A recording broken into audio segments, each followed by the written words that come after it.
Hi, welcome back to my channel. So I just wanted to quickly do a Japan itinerary because I went for about 2 weeks a couple months ago, and I feel like my trip was pretty successful. It was really fun and it wasn't that expensive, so I just wanted to go over what I did and the cost of everything. And I don't know, I just feel like if I was planning a trip for the first time, this would be really useful. And it was my first time in Japan, so yeah, so we were in Japan for 13 days, so it was pretty close to 2 weeks. We spent 3 days in Hawaii because we actually flew from Chicago to Hawaii and then from Hawaii to Japan both ways, because that saved us a lot of money on our flights. And I know it sounds crazy, it didn't actually save us money because Hawaii is very expensive, but we were able to get like bonus Hawaii time for the same price as flying Chicago to Japan. Oh yeah, we flew Zip Air and I did book those flights on Travel Tuesday. I don't know if it was actually a Travel Tuesday deal because it's like an international airline, so I don't know if they do that, but it was definitely very affordable compared to other airlines and other flights. We paid $7.86 round trip for 2 people, and that includes bringing 1 large checked bag. We flew out of Hawaii into Japan because we were able to fly to Hawaii with Southwest points, so we didn't actually have to pay for that leg of the trip. We just used points going there and back for both of us, so our flights were only, like the only part of the flight we actually had to pay for was from Hawaii to Japan. But I loved that airline. I definitely recommend taking Zip Air if you can, but I think they only fly out of the West Coast, so I definitely don't regret doing that because I haven't been to Oahu before, and getting to spend 3 days there was really fun. But for my cost breakdown, I'm not including the Hawaii part because I know most people are not gonna like have that weird little like in-between time like we did, so I'm just talking about like the Japan part when I do like the rest of my cost breakdown. We went in February, just for like reference. We arrived February 12th, and then we arrived at 4 p.m. so we just had like the evening to do whatever, check into our hotel, and we just went to Conveyor Belt Sushi, and then we checked in, and I think we just kind of like walked around a little bit and explored Tokyo. I think we took the Narita Express to Tokyo Station, and then from Tokyo Station we took another train to our hotel, and we stayed near Tokyo Skytree. I'm not going to go over exactly which hotels I stayed in just because I feel like there's so many random hotels and people probably wouldn't even want to stay in the same exact ones as me anyway. So yeah, we had 12 nights for a total of $786, which is an average of about $60 per night, which is really affordable, I feel like. And we didn't stay in any bad hotels. They were all relatively really nice and clean. I feel like Japan hotels all feel really clean compared to like American hotels, so that is definitely something I didn't expect just because I'm used to staying in a lot of American hotels and I don't really have that high of standards in the US, so going to Japan and getting a hotel for $60, like, it's really good. We used hotels.com just to like book all of those. I don't really recommend using them anymore just because their reward system is terrible now. Okay, I'm gonna go back to the itinerary now. I think I'll just go back to the cost breakdown at the end. And then we had 2 full days in Tokyo after that. We spent 2 full days in Tokyo. We went to Shibuya Crossing, and then we went to a temple, we went shopping, Harajuku, we went to a really cool 3D latte art place, which I'll put the name of it on the screen. We went to Shinjuku and like a little bar district that my husband wanted to see because it's in some like video game or something. And we went to another temple before that. And then that's what we did the first day in Tokyo. And the second day was Valentine's Day, and we bought tickets to Team Lab Planets, and I've been wanting to go there for years. Be sure to buy your tickets in advance because they do sell out. but just keep in mind, I actually got my credit card information stolen from their website, and it was like right before our trip, so I had to get a new credit card, and I was really worried it wasn't going to come in right in time for our trip, so that was really stressful. So if you're going to buy your tickets in advance, make sure you do it far enough in advance that if your credit card info does get stolen, then you can get a new credit card like in time for your trip. And the reason I know it was from their website is because I literally never used that credit card for anything, and it happened like immediately after I bought tickets to Team Lab, and so I just know it was from that website, so just be careful. So after Team Lab Planets, which I did think was fun, but it was more crowded than I feel like it should have been, but it was still enjoyable. We went to the giant Gundam statue, which is over by the Rainbow Bridge, and the other, like, there's like a Statue of Liberty over there. That was really cool. I had a lot of fun looking at that because I saw the Statue of Liberty in New York, and then I saw the Statue of Liberty that's in Paris, so it was really fun to see the one in Tokyo. And then there's a mall right there that has like this massive rainbow cotton candy that I got, and that was really tasty. And then we went to the Imperial Palace grounds, and we just kind of walked around the grounds, and I don't think we actually saw the palace. I'm not sure because I don't know if you can see it from where we were, but we saw a lot of cool buildings and really old architecture, and that was really fun. And then we just kind of went shopping and then got ramen for dinner. And the next morning we took the Shinkansen to Kyoto. We actually bought our tickets for that, I think when we arrived at Tokyo Station the first night in Tokyo, because we wanted to make sure to buy them in advance because I heard that they sell out. And we did get a seat reservation so that we could see Mount Fuji on our way to Kyoto. And if you want to see Mount Fuji going Tokyo to Kyoto, sit on the right side of the train if you're on the Shinkansen. I'm not sure about other train lines because I don't know what tracks they're on. Then we arrived in Kyoto. It was really early in the morning, so we just dropped our bags off at our hotel, and then we went straight to the bamboo forest. And that was really cool. It wasn't too crowded yet. It was also February, so it wasn't that crowded. And then we got udon, which was in like the little downtown area by the bamboo forest. There's like all these little shops, and we got udon from one of those places. I don't think there was a name on it. I don't really remember. And then after eating, we went to the monkey park. I thought that was really cool because I've always wanted to see monkeys in the wild, and they are wild monkeys. They just feed them so that they come to that location. And then after that, we took a bus to the Golden Temple. I'm just going to put the names of all of these on the screen because I don't remember the formal name of all of them, and I don't know if I can pronounce them anyway, so I'm just going to put it on the screen. And it was just so pretty and very peaceful, especially because it was raining, so I don't know, it was just really cool. And then we got some matcha ice cream from like the temple grounds area, and then we got dinner at like a Japanese Indian fusion place, and that was really good. We had 2 days in Kyoto, and I recommend not spending less than 2 days there because we definitely needed like every bit of those 2 days. The next morning we went to Fushimi Inari Shrine, which is the shrine with all of the red torii gates that you see in all the photos and videos of Kyoto. That was my favorite thing in Kyoto. It was really cool. We walked all the way to the top of that and all the way back down, and it took a few hours. We went like really early in the morning, around like 7 or 8 a.m. because we didn't want it to be too crowded, and it was already starting to get a little crowded at that point, but not like really bad. And then after that we walked around the Gion district, Hokanji temple. That's like the really famous area where you can see all of the geishas. I don't think we saw any. I'm not sure even, honestly.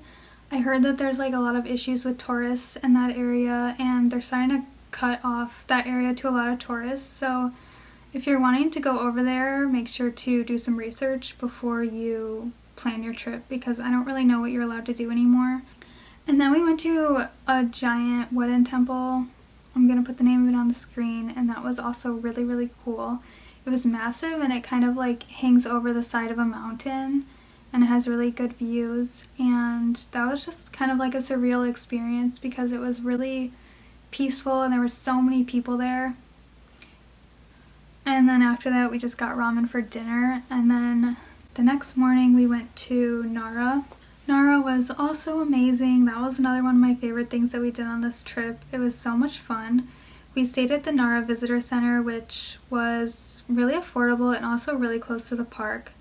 And it wasn't the most like fancy place. Like the beds were not comfortable at all, but it was really cool because they teach you about the history of the park, and like you can do like interactive stuff there, like origami, or I don't know, they gave us like stickers and stuff, so that was really fun. You can go there even if you don't stay at the inn. You can still visit the visitor center just to like learn about the history of the park, and I recommend doing that. And then right when we woke up in Nara, we went to the temple that you can see like from the pond area, and then right after that we just went into the park, and you buy these little like cookie cracker things that are like 2 yen each, and then you can just give them to the deer. And what you do is you just like bow to the deer and they'll bow back, and then you give them the food. We fed them for probably like 2 hours because it was just like kind of addicting feeding deer, and also those deer are wild so they can come and go as they please. So after spending a few hours at the park, we just went shopping for a little bit. I wanted to get some souvenirs, and I did get quite a few souvenirs. They have a bunch of like deer themed things in the town, and that was really fun. We got some lunch. I think we got udon, and then we went back to the park for sunset, and then we visited the temple that's in the park, and that was a really pretty temple. And then after that we just went back to our hotel and went to bed. And then the next day we went to Osaka, and that day we went to the Osaka castle because we wanted to see the plum blossom grove at the kind of like at the base of the castle. It's like the castle's up high and the plum blossoms are like down in the park. It's marked on Google Maps if you want to like see it, but they were all in bloom and it was really cool. And then we just went to Downton after that. That area was really crowded, and I'm not really sure how I feel about it just because it was so crowded and it was honestly really hard to walk around, and I didn't like a lot of the stores that were in that area. Okay, and then we just went back to the hotel after shopping and going to Downton. And then the next morning we went to the Osaka Aquarium, which is supposed to be one of the best aquariums in the world because it has whale sharks. It's a pretty big aquarium and the layout is really cool. There's like a giant tank in the middle and everything just kind of spirals around it. And they have a really good gift shop, so if you do go, don't skip the gift shop because they have so much cute stuff there. And then we got whale shark ice cream, which is not actually whale shark, it's just like blue salted seaweed or something flavor, but it was kind of blue like a whale shark, so they called it whale shark ice cream, and that was really good. And then we went over to the Ferris wheel, which is, I think it's kind of attached. It's attached to the mall that's right next to the aquarium. And then after the Ferris wheel, we just went back to Downton and we did more shopping. We wanted to buy a new suitcase because our suitcase actually broke from dragging it around. I've had it for like a million years. And so we wanted to get a bigger one because the one we brought was actually not the maximum size that we were allowed, that we had already paid for. So we wanted to get like the maximum size so that we could do more shopping because we shared a suitcase, so we didn't actually have that much room for souvenirs and like random stuff that we wanted to buy. So since ours was broken, we decided to get like the biggest size that we were allowed. And we found one pretty affordably in Downton. So the next day we went to Hakone, and we actually bought our train ticket for the Shinkansen in advance, but then the next morning we missed the train because we thought we knew where we were supposed to go, but then it turns out we didn't actually know where we were supposed to go, so we missed our train. And when you miss your train, it's not actually a big deal. You can just take the next one, but you might not have a seat reservation, so you might not be able to sit down, but it's not like you have to pay more money. So we just took a train that was a few hours later, and that was kind of annoying because I didn't realize that everything in Hakone actually closes really early. Like, the transportation around the city closes early, so we weren't actually able to do anything in Hakone that day. Once we arrived, we just ate dinner and kind of walked around, but we didn't really do much. And then my husband just went in the onsen. I just did my trying Japanese candy video, which I will link that. And then the next morning, we were actually planning to leave early and go back to Tokyo that morning, but since we hadn't gotten to do anything in Hakone the day before, we decided to spend a lot more time in Hakone that morning and then take a later train to Tokyo. So we woke up really early and we just went down to the lake, and then we went over to, I'll put it on the screen, it's a park where it's where all of the steam vents are. But we went there and it was really foggy. We actually couldn't see anything, and that was really like sad. So we didn't really get to do much in Hakone because it was like rainy and cloudy, so we couldn't see Mount Fuji, which you would normally be able to see.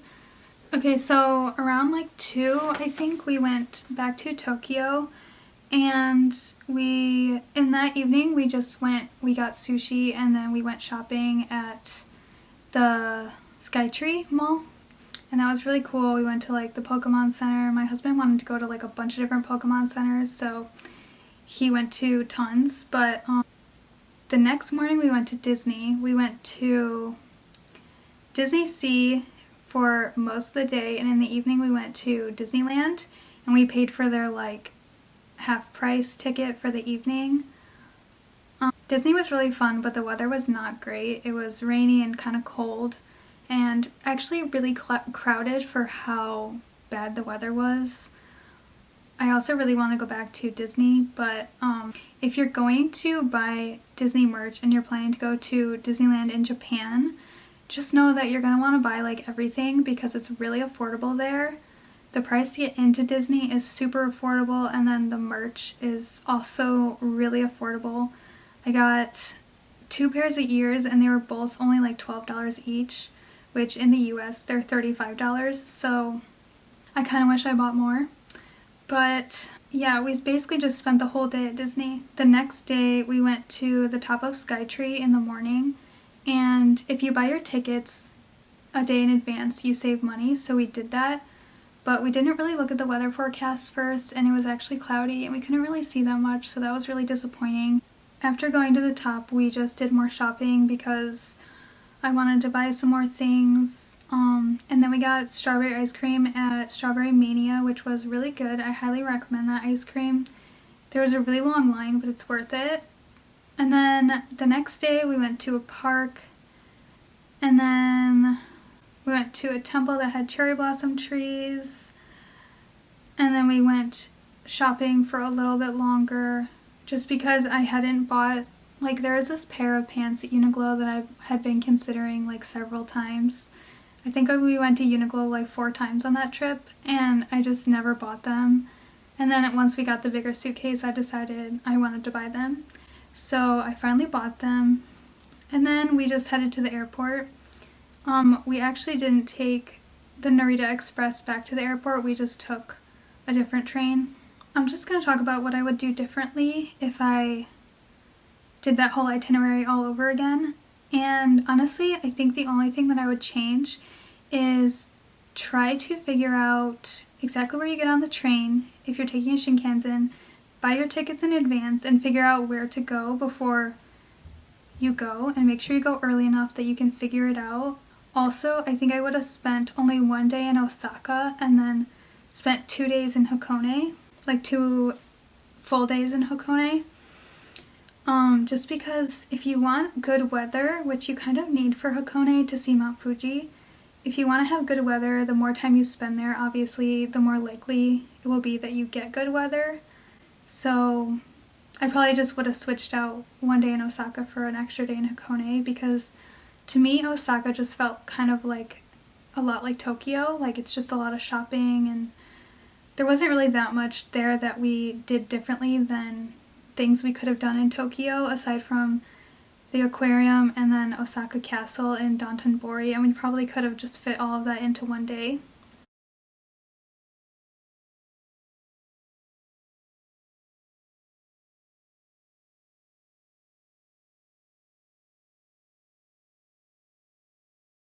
yeah, that's probably honestly the only thing I would change.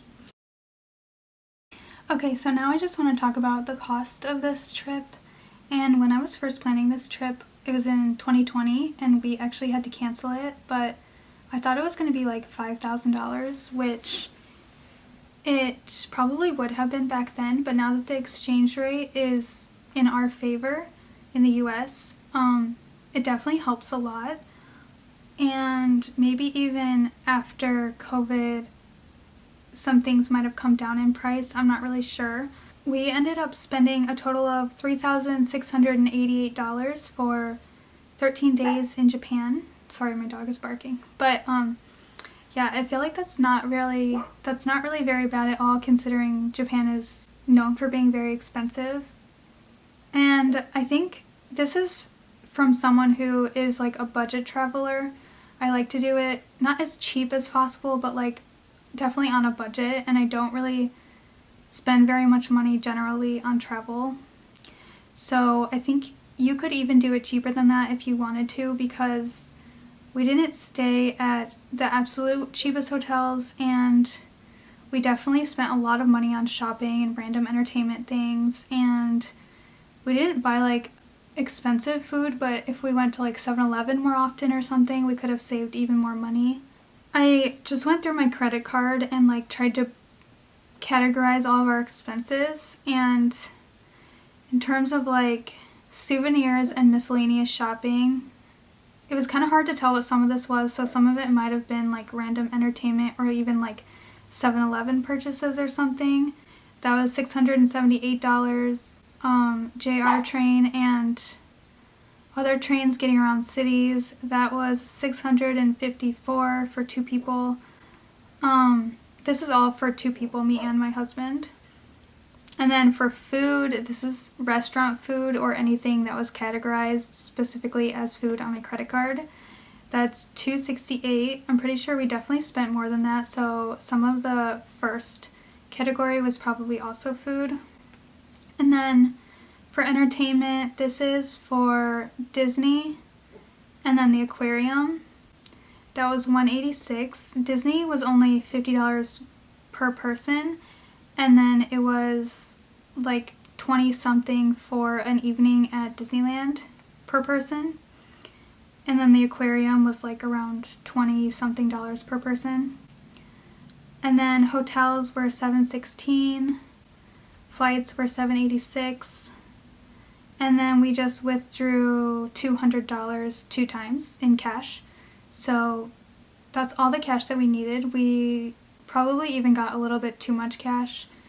So $400 for about 2 weeks. You probably could get maybe $300 for 2 weeks and be like totally fine, because we were kind of like trying to spend that near the end because we didn't want to have a bunch of cash left over.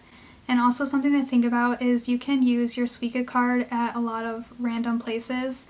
And yeah, that is pretty much all I am going to talk about in this video, but if you have any questions, leave them below and I will definitely answer them. And let me know if you're planning to take a trip to Japan sometime soon. And thank you for watching. Please subscribe to my channel.